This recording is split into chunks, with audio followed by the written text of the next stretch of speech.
Salve, salve galera, professor Israel aqui novamente. E no vídeo de hoje nós vamos finalmente encerrar o quê?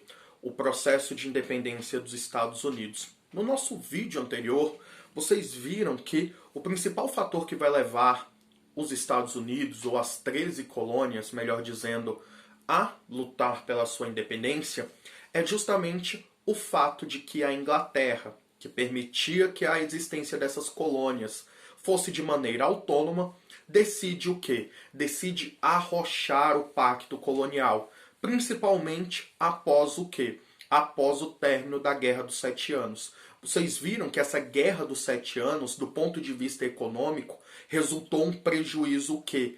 Muito grande para a Inglaterra. E a Inglaterra, em vez de ter aceitado esses prejuízos e arcado com os mesmos, eles decidiram o quê? Eles decidiram jogar esses prejuízos econômicos para os seus colonos aqui na América. Eles começaram a dificultar o comércio triangular, eles começaram a impor monopólios, eles começaram a impor leis voltadas para aumentar os impostos arrecadados na colônia e, obviamente, os colonos o quê? Não aceitaram isso. Óbvio que eles olharam e falaram: nós não vamos permitir. E aí aconteceram episódios, conforme nós já citamos ali, como o massacre de Boston, como a festa do chá de Boston, a imposição das chamadas leis intoleráveis. E isso, gente, só o quê? Só acirrou ainda mais as relações entre as colônias e a metrópole. Por que que essas imposições que eu acabei de citar para vocês não foram destinadas apenas para Boston, mas para todas as colônias? Era porque a Inglaterra queria criar um sentimento de que, olha, todo mundo vai sofrer para que vocês recebam isso como lição e, consequentemente, não se revoltem contra a Inglaterra. Só que isso resultou no quê? Num sentimento ao contrário. Nós estamos sofrendo juntos com Boston, porque o epicentro desses levantes foram em Boston, e nós temos o quê? Que nos unir junto a Boston para o quê? Para lutar contra esses desmandos da Inglaterra.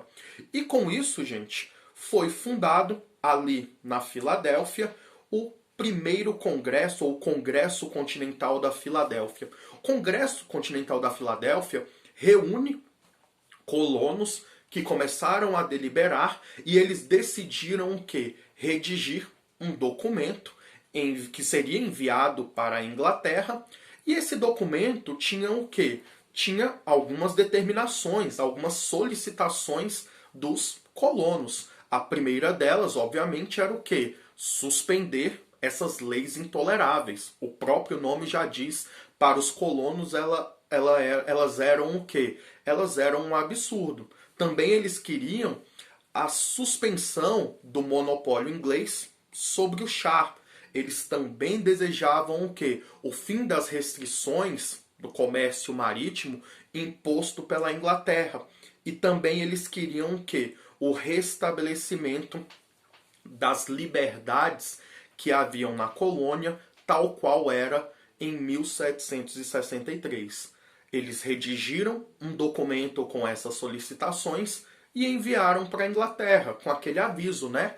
Ou vocês nos atendem, ou vocês acatam os nossos pedidos, ou infelizmente nós vamos nos separar da Inglaterra, nós vamos nos separar do Império Inglês. Gente, percebam que absurdo assim do ponto de vista colonial. Como que uma colônia vai impor essas medidas sobre uma metrópole?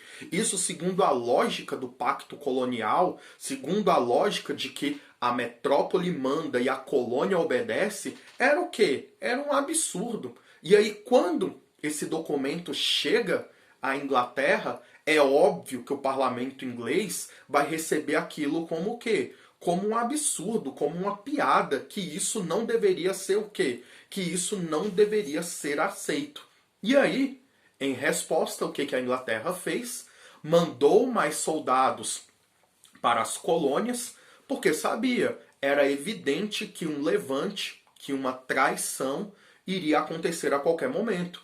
Com isso, vamos reforçar ali as nossas tropas, vamos mandar mais soldados para as colônias e nós precisamos o quê? Nos preparar.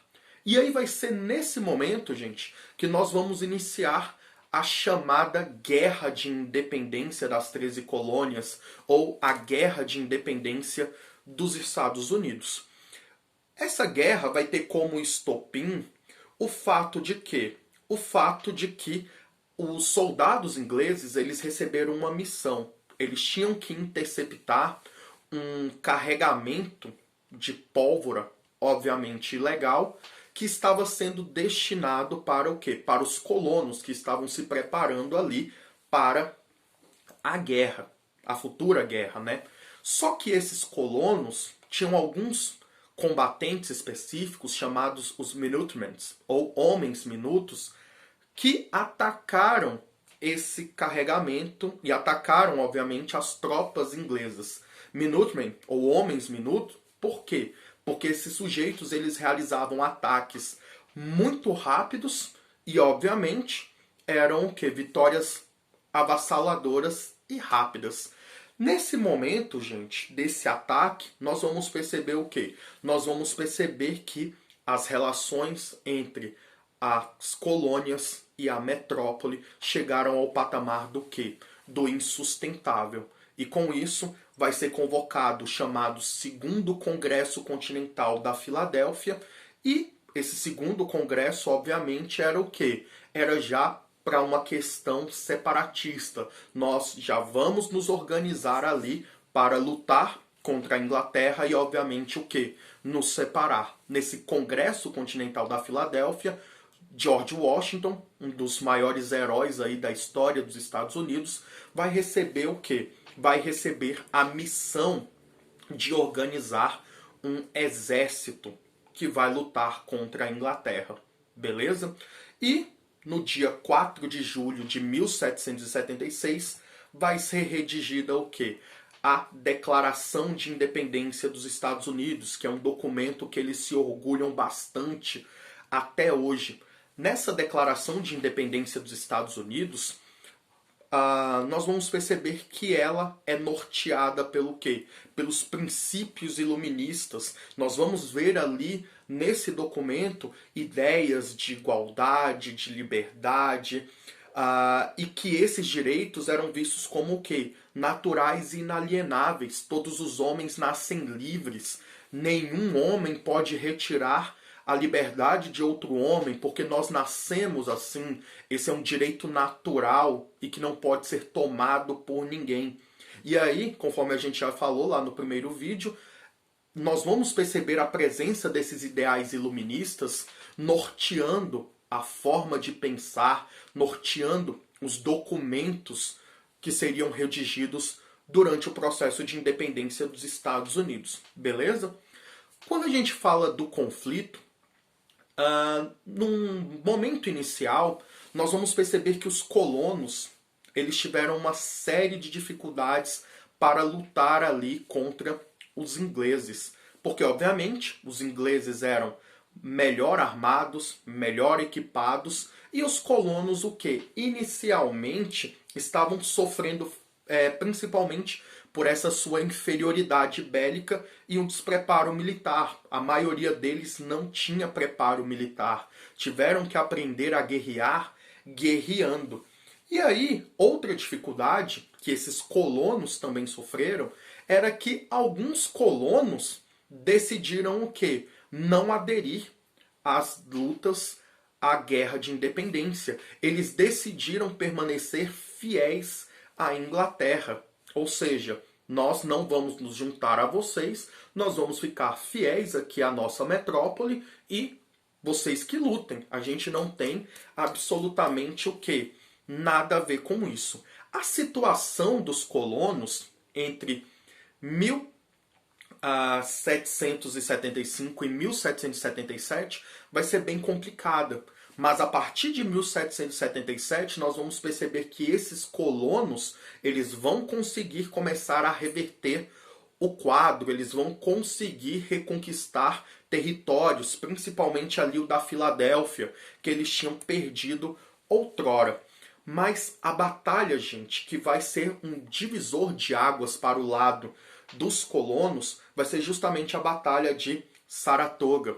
Vai ser nesse momento que nós vamos perceber que os colonos serão ajudados, serão auxiliados pela França e pela Espanha. Aí tem aquela ideia, né? Professor, por que que os franceses, por que que os espanhóis vão ajudar esses colonos? É aquela ideia, né? O inimigo do meu inimigo é meu amigo. Esses colonos estão lutando contra a Inglaterra. Se eles se tornarem independentes, a Inglaterra vai tomar um prejuízo absurdo? Vai. Então vamos ajudar esses colonos. A França e a Espanha enviaram soldados, enviaram equipamentos para auxiliar os colonos na guerra de independência. E aí, até um ponto para salientar, quando a gente estava estudando sobre a Revolução Francesa, vocês se lembram o quê? Que um dos fatores que levaram a França a entrar ali em colapso foi uma crise financeira. Eles gastavam mais do que arrecadavam. E nós vamos perceber que esse processo de independência das 13 colônias vai resultar também no quê? Num agravamento dessa crise econômica francesa. Como assim? Você vai gastar dinheiro para ajudar uma galera que você não tem nada a ver, para ajudar num conflito que você não tem nada a ver, só para prejudicar o seu inimigo? Vou. E aí a França estava ali desperdiçando, esbanjando dinheiro em uma coisa ali que para ela não fazia o quê? O menor sentido. Em 1781, gente, na Batalha de Yorktown, nós vamos perceber o quê? Que as tropas inglesas elas foram totalmente derrotadas, elas declararam sua rendição e com isso nós chegamos ao fim do quê? Ao fim da Guerra de Independência. Essas 13 colônias elas se tornaram independentes. Mas professor, é assim? É só se tornar independente e a vida que segue? Não, gente. Para um país ou para países serem reconhecidos como independentes, como soberanos, um fator muito importante é o quê? É o reconhecimento de outros países. Outros países reconhecem o país em questão como o quê? Como independente, como autônomo, como legítimo.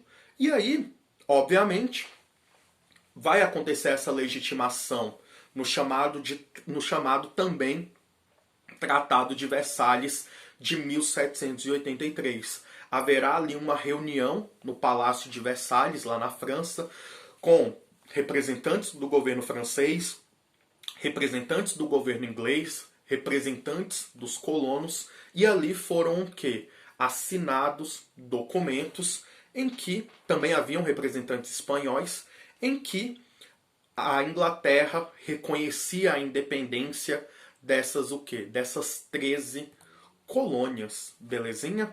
E aí, professor? E a vida após a independência? Como que ficaram essas 13 colônias após ali a sua emancipação? A gente vai perceber que esse processo de independência dos Estados Unidos, das 13 colônias, evidencia o quê? Evidencia uma crise, de fato, no sistema colonial. Ela vai ser a primeira e nós vamos perceber o quê? Que outros processos de independência vão acontecer ali na América. Ou seja, o que essas 13 colônias fizeram, no final das contas, vai servir como o quê também? Como inspiração. Contudo, quando elas se tornam independentes, a questão é, e agora, conforme eu disse? E o futuro? Como que a gente vai se ordenar aqui nesse cenário capitalista? Porque nós percebemos que as colônias do norte eram muito diferentes das colônias do sul. E aí eles falaram o quê? Olha, a gente precisa manter essas colônias unidas. A gente precisa aí manter essas 13 colônias como componente de um único país, componente de uma única nação, porque se ficar cada uma fragmentada ali, elas vão ficar o quê? Vulneráveis. E esse plano partiu principalmente dos colonos do norte. mas para que os colonos do Sul fizessem parte desse projeto do Estados Unidos da América, era necessário o quê? Algumas concessões, principalmente do ponto de vista econômico.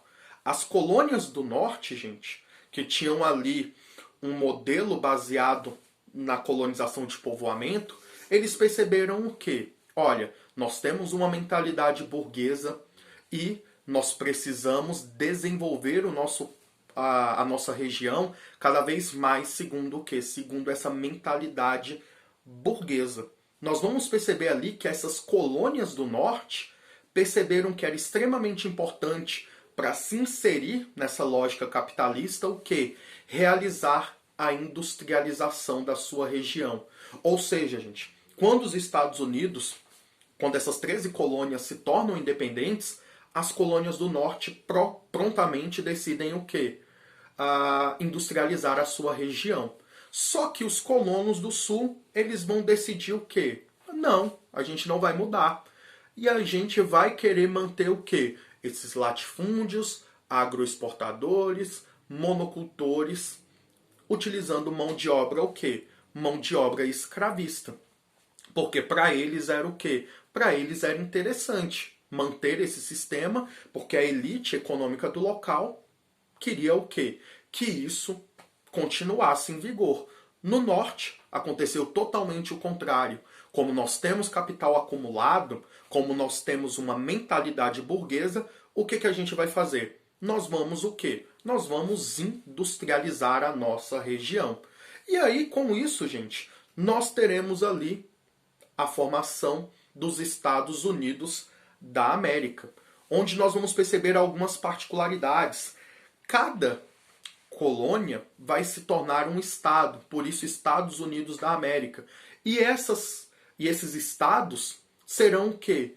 Eles serão autônomos entre si, eles vão ter ali a soberania sobre o seu território, e aí a gente vê algumas particularidades, até hoje nos Estados Unidos, que existem leis que valem em um estado e outras leis que não valem em determinado estado.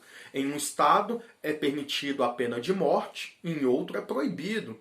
Em um estado existe ali a compra e venda livre de armas, em outro é proibido. Por quê, gente? Porque eles têm a soberania sobre os seus estados. A capital dos Estados Unidos viria a ser Washington, que foi construída ali em 1800, assim como o Distrito Federal. Washington também foi construída com a finalidade de quê? Com a finalidade de ser uma capital. Era uma cidade voltada para o quê? Para a política. E outro documento muito importante que foi redigido nesse momento, após a independência, foi o quê? Foi a Constituição estadunidense, que é um documento ali que eles se orgulham até hoje, que até hoje essa Constituição ela está em vigor, beleza? E aí, alguns elementos básicos dessa Constituição. Os Estados Unidos seria uma república presidencialista, ou seja, a primeira república presidencialista do mundo, onde quem seria o presidente? O presidente seria aquele sujeito eleito pelo povo para um mandato de 4 anos e, obviamente, os Estados Unidos teriam o quê? 3 poderes autônomos. Haveria a tripartição dos poderes, o executivo, o legislativo e o judiciário. O chefe do poder executivo era um presidente eleito pelo povo para um mandato de 4 anos. O legislativo é o Senado e a Câmara dos Representantes, que seria uma Câmara ali dos deputados. E o judiciário seria a Suprema Corte. Com certeza, quando vocês assistem essas séries estadunidenses, a gente tem o quê? Essa ideia, principalmente quando tem uma série judiciária, essa ideia de Suprema Corte. Também temos ali o elemento de que os Estados Unidos era uma nação federativa, o que isso representa, que os estados eles são autônomos em relação ali ao poder central, eles têm suas forças policiais que são autônomas, eles têm ali as suas próprias leis, eles têm ali os seus próprios impostos e o direito ao voto, porque era uma democracia a partir de agora, destinado apenas para homens brancos maiores de idade, com 21 anos, né? Porque a maioridade nos Estados Unidos é a partir dos 21 anos, e proprietários rurais. Professor, e os escravos? Que é sempre uma questão que vocês colocam. Os ideais iluministas não nortearam esses sujeitos, essas ideias de liberdade, igualdade, fraternidade, etc. Mas e os escravos? Gente, a escravidão não foi abolida nos Estados Unidos com o processo de independência, porque essa escravidão ela era fundamental, ela era primordial para o funcionamento do quê? Para o funcionamento das colônias do Sul e seus latifúndios de tabaco e algodão.